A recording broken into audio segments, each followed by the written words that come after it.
महोदय, आदरणीय सभापति महोदय, मैं आपका बहुत धन्यवाद देना चाहता हूं कि बहुत ही महत्वपूर्ण और देश के लिए और बड़ी आबादी के लिए भारतीय जनता पार्टी की सरकार में एक और बिल आया है। क्योंकि मेरे से पूर्व में जो हमारे साथी बोले हैं वो माननीय सदस्य हमारे साथ नहीं, लेकिन मैं उनके बहुत सारी बातों से सहमत हूं। और अध्यक्ष महोदय, मैं देख रहा हूं जो एक्स कांग्रेस वाले हैं वो ज्यादा बोल रहे हैं।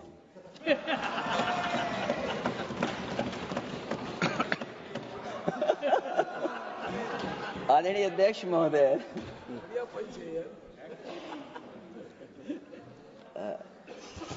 अध्यक्ष महोदय, जो आज बिल पेश हुआ है,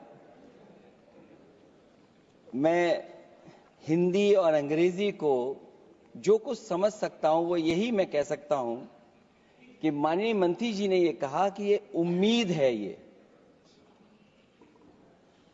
ये उम्मीद कैसे बना है, अंग्रेजी में भी मुझे समझ में नहीं आ रहा कि उम्मीद है, ये हिंदी में भी समझ में नहीं आ रहा कि ये उम्मीद है। यूनिफाइड वक्फ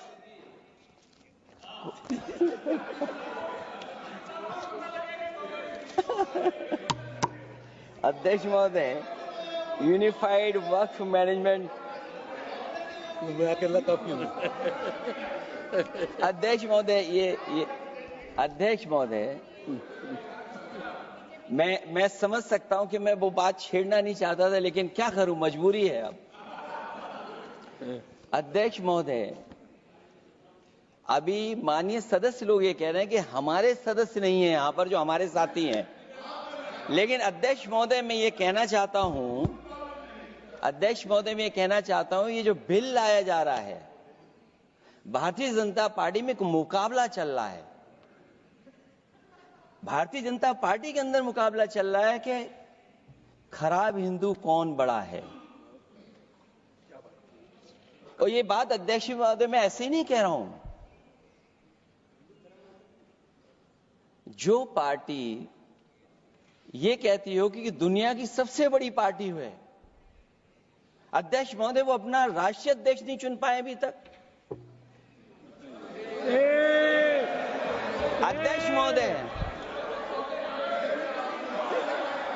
अध्यक्ष महोदय, भारतीय जनता पार्टी क्या है?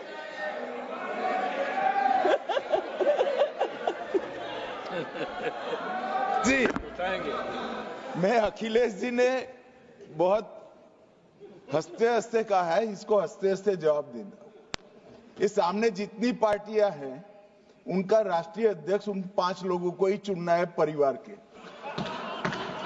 हमें माननीय अध्यक्ष जी करोड़ों सदस्यों में से 12-13 करोड़ सदस्य प्रक्रिया कर कर चुनना है तो देर लगती है। आपके यहां जरा भी देर नहीं लगेगी। मैं कह देता हूं अभी 25 साल तक आप अध्यक्ष हो जाओ, नहीं बदल सकता। अध्यक्ष महोदय, क्योंकि जो बात निकल के आई है वो मैं फिर आगे बढ़ा दूं। अध्यक्ष महोदय, जो बात सोशल मीडिया या और जगह गुपचुप हो रही है, कहीं ऐसा तो नहीं था कि अभी कुछ दिन पहले यात्रा जो हुई है वो कहीं 75 वर्ष की एक्सटेंशन वाली यात्रा तो नहीं थी। अध्यक्ष महोदय, ये जो इस बार जो वक्फ बिल आया है, नाकामी का पर्दा इस बार है वक्फ बिल। और नाकामी कोई एक आध नहीं है, मैं कई नाकामियां बता सकता हूं। अभी मैं माननीय सदस्यों को सुन रहा था, वो पुराने कई बिल उनके बारे में चर्चा कर रहे थे कि कितने प्रोग्रेसिव बिल लेकर के आए हैं। मुझे याद है मैं उत्तर प्रदेश में उस समय था और मुझे लगा कि शायद इनकी वो बात ठीक होगी। एक ये बहुत तैयारी के साथ फैसला लेकर के आए थे और फैसला ये लिया था आधी रात के आज के बाद नोट नहीं चलेंगे, नोट बंद हो जाएंगे। अध्यक्ष महोदय, उस नोटबंदी नाकामी के बारे में भी तो चर्चा हो जाए कि अभी भी न जाने कितनी जगह पर कितना रुपया निकला जा रहा है। कितना निकल करके आ रहा है। केवल नाकामी नोटबंदी की नहीं, नाकामी बेरोजगारी की भी है, नाकामी महंगाई की भी है, नाकामी किसान की आय दोगुनी नहीं कर पाए वो भी इनकी नाकामी है। मुझे याद है एक माननीय मंत्री जी पूरे देश की नदियों के बारे में बीओडी बता रहे थे, लेकिन माननीय मंत्री जी ये भूल गए कि उनके शहर में, उनके क्षेत्र की जो नदी है उसकी बीओडी क्या है। गंगा क्या साफ हो गई, यमुना क्या साफ हो गई, स्मार्ट सिटी क्या बन गई, क्या गोद लिए हुए गांव इन्होंने गोद से उतार दिए, उनकी क्या दुर्दशा है। इसलिए मैं कहना चाहता हूं, ये नाकामी का पर्दा इस बार वक्फ बिल बना है।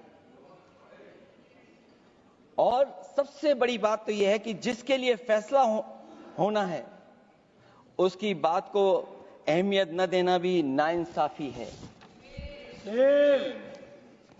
अध्यक्ष महोदय, नाकामी केवल यहां तक नहीं है। और भारतीय जनता पार्टी क्या है, मैं केवल एक पुरानी घटना याद करता हूं।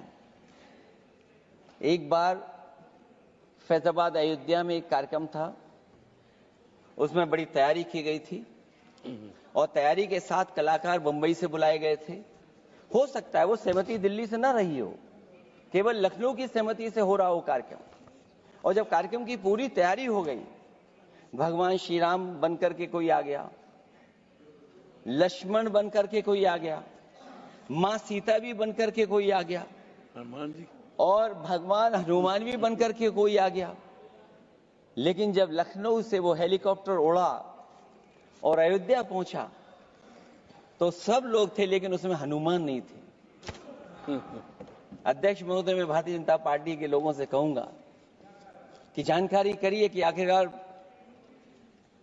भगवान श्री राम थे, लक्ष्मण थे, सीता थी, लेकिन हनुमान क्यों नहीं थे?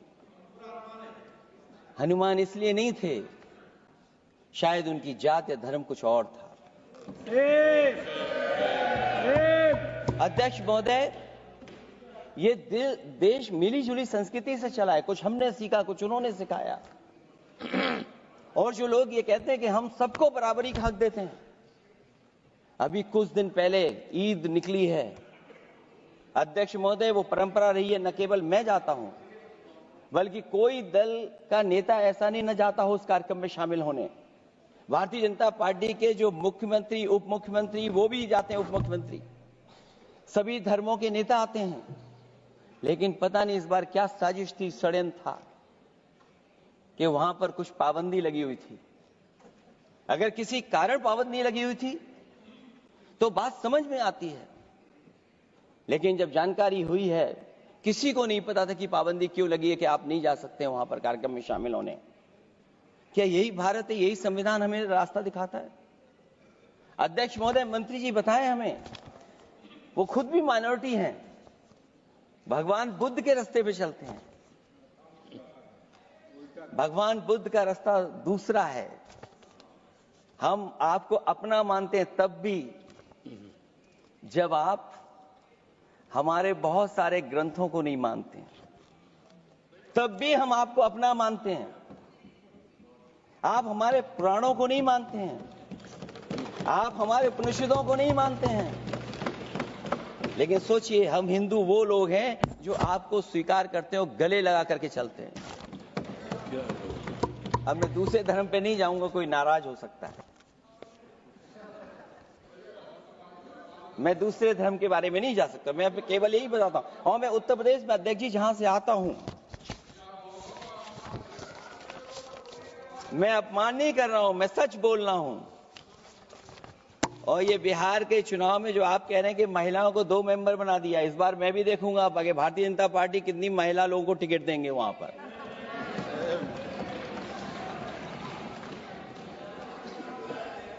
अध्यक्ष महोदय, भाजपा जब भी कोई नया बिल लाती है तो वो अपनी नाकामी छुपाती है। भाजपा वाले मुसलमान भाइयों की वक्फ की जमीन चिन्हित करने की बात कर रहे हैं, जिससे महाकुंभ में जो हिंदू मारे गए हैं या खो गए हैं, उनको चिन्हित करने की बात पर पर्दा पड़ जाए। अध्यक्ष महोदय, मुझे खुशी इस बात की कि हमारा धर्म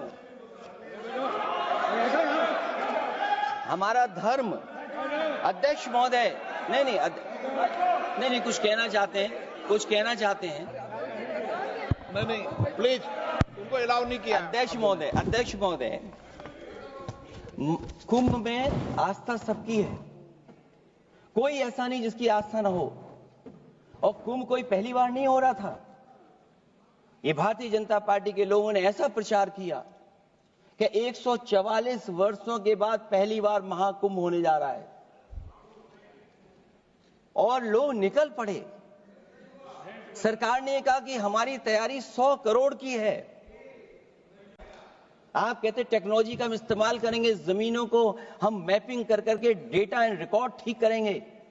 अध्यक्ष महोदय, ये बताएं कि वो 30 लोग कौन थे, उनके नाम क्या थे जिनकी जान चली गई, न केवल जान जाने वालों की, बल्कि अध्यक्ष महोदय ये सरकार बताए कि जो लगभग 1000 हिंदू खो गए हैं, जो अभी तक नहीं मिले, जो अभी तक नहीं खोज पाए हैं, वो 1000 हिंदू की सूची कहां है? और फिर धर्म कारोबार की बात है, जो ये लोग अध्यक्ष महोदय, मैं कार सेवक वाली बात इसलिए नहीं छेड़ना चाहता हूं। अध्यक्ष महोदय, ये शायद माननीय सदस्य जानते नहीं कुछ सच्चाई नहीं जानते। अध्यक्ष महोदय, ये संविधान की वजह से, संविधान को बचाने के लिए, हिंदू एकता को बचाने के लिए कुछ फैसले लिए गए, लेकिन एफआईआर हम लोगों पे नहीं लिखी गई थी।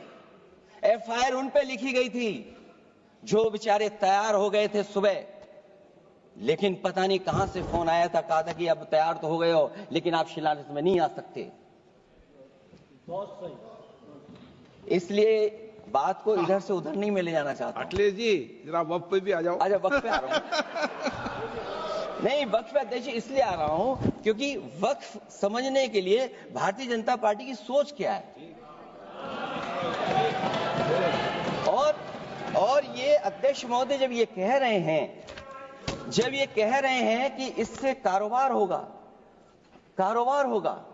अध्यक्ष महोदय, धर्म की चीजों से कारोबार नहीं हो सकता। हमारे उत्तर प्रदेश के मुख्यमंत्री जी ने भी कहा कि कारोबार होगा। वो 30 की गिनती में उलझे हुए हैं, जैसे 30 मार खाए वो। उनसे पूछा कि जान कितनी गई, वो 30।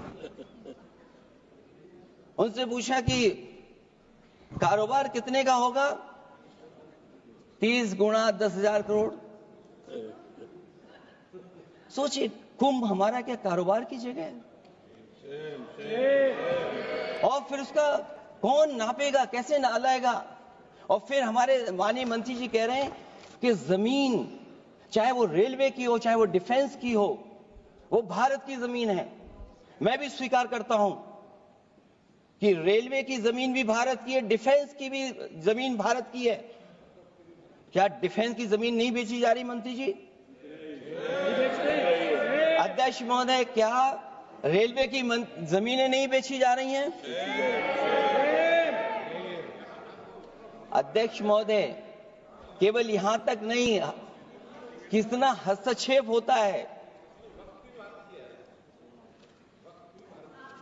वक्फ भी भारत के, इसीलिए तो कहीं ना कहीं वक्फ की जमीन से, अध्यक्ष महोदय, माननीय मंत्री जी बताएं, और मुझे उम्मीद है कि जब जवाब देंगे तो बताएंगे कि वक्फ की जमीन से बड़ा मुद्दा वो जमीन है जिस पर चीन ने अपने गांव बसा लिए हैं, लेकिन कोई बाहरी खतरे पर सवाल बवाल न करे, इसलिए ये बिल लाया जा रहा है। और माननीय मंत्री जहां से आते हैं, जिस प्रदेश से आते हैं, कम से कम ये तो बताएंगे कि वहां कितने चीन ने गांव बसा लिए, घर बन गए हैं। अध्यक्ष महोदय, आपके माध्यम से सरकार गारंटी दे कि वक्फ की जमीन कभी भी किसी भी पैतरेबाजी से किसी और मकसद के लिए किसी और को नहीं दी जाएगी। वक्फ की वर्तमान व्यवस्था में चाहे 5 साल के धर्म पालन की पाबंदी की बात हो, या कलेक्टर से सर्वेक्षण के हस्तक्षेप की बात हो, या वक्फ परिषद या बोर्ड में बाहरियों को शामिल करने की बात हो, इन सब का उद्देश्य मुस्लिम भाइयों के सार्वजनिक अधिकार को छीनकर उनके महत्व और नियंत्रण को कम करना है। ट्रिब्यूनल के निर्णय को अंतिम न मानकर उच्च न्यायालय में लेकर जाने की अनुमति देना दरअसल जमीनी विवाद को लंबी न्यायिक प्रक्रिया में फंसाकर वक्फ भूमि पर कब्जों को बनाए रखने का रास्ता खोलेगा। सबसे बड़ी बात यह कि वक्फ बिल के पीछे की न तो नीति सही है न नीयत, ये देश के करोड़ों लोगों से उनके घर दुकान छीनने की भी साजिश है। भाजपा एक अलोकतांत्रिक पार्टी है, वो असहमति को अपनी शक्ति मानती है। जब देश के अधिकांश राजनीतिक दल वक्फ बिल के खिलाफ हैं, तो उसे लाने की जरूरत क्या है जो जिद क्यों कर रहे हैं सरकार। वक्फ बिल का लाना भाजपा की सियासी हट है। वक्फ बिल भाजपा की सांप्रदायिक राजनीति का नया रूप है। वो तो आपको काटेगा, और इसलिए काटेगा कि अध्यक्ष महोदय बाहर ये लिखते हैं सत्यमेव जयते, बाहर है लिखते सत्यमेव जयते, भाजपाई अंदर असत्य बात कहते। भाजपा वक्फ बिल लाकर अपने उन समर्थकों का तुष्टीकरण करना चाहती है जो भाजपा की आर्थिक नीति, महंगाई, बेरोजगारी, बेकारी और चौपट अर्थव्यवस्था से उसे छटक गए हैं। क्योंकि अध्यक्ष महोदय, जब से वोट में गिरावट आई है और खासकर उत्तर प्रदेश में भी, तब से भारतीय जनता पार्टी की कोशिश है कि अपना वोट कैसे संभाला जाए। ये वोट को संभालने के लिए बिल लाया गया है। भाजपा का लक्ष्य वक्फ की जमीनों पर है। इन जमीनों का नियंत्रण अपने हाथ में लेकर इन जमीनों को पिछले दरवाजे से अपने लोगों के हाथों में दे देना चाहती है। भाजपा चाहती है कि वक्फ बिल लाने से मुस्लिम समुदाय को लगे कि उन पर हक को मारा जा रहा है, वो उद्वेलित हों और भाजपा को ध्रुवीकरण की राजनीति करने का मौका मिल सके। क्योंकि अध्यक्ष महोदय, भाजपा का लक्ष्य यह है कि ध्रुवीकरण हो, क्योंकि वो जानते हैं कि ध्रुवीकरण जितना होगा उससे वो लाभ उठाने में आगे रहेंगे। तो ये वक्फ बिल जो लाया जा रहा है वो अपनी वोट बैंक को संभालने के लिए और समाज को बांट करके ध्रुवीकरण करके राजनीतिक लाभ लेने के लिए लाया जा रहा है। और अगर इसके लिए नहीं लाया होता तो पहले से जो जितने फैसले लिए सरकार ने, क्या उससे देश और प्रदेश में कोई बड़ा बदलाव आ गया है? अगर स्मार्ट सिटी का बात करें तो कितनी स्मार्ट सिटी बन गई है आपकी। आपके नोटबंदी की वजह से न जाने कितना रुपया कहां निकल रहा है, और डर तो ये लगता है कहीं भाजपा वाले दूसरों के पैसा रख करके न पकड़वा दें। वक्फ बिल के आने से पूरी दुनिया में एक गलत संदेश भी जाएगा। इससे देश की सेकुलर इमेज को बहुत धक्का लगेगा।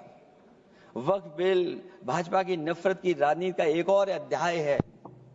मैं अंत में कहना चाहता हूं कि अभी तो आपने साथी संभाल लिए हैं, एक साथी तो मुझे दिखाई नहीं दे रहा है, और हमारे जिनका हमने सम्मान किया हमें कहां ले गए आप, और हमें यहां छोड़ गए आप, हमें छोड़ गए। हमें देखिए सभापति महोदय देखिए राजनीति क्या है। हमने आपका हाथ पकड़ा और हम यहां आ गए, और आप हमारा हाथ छुड़ा करके वहां चले गए।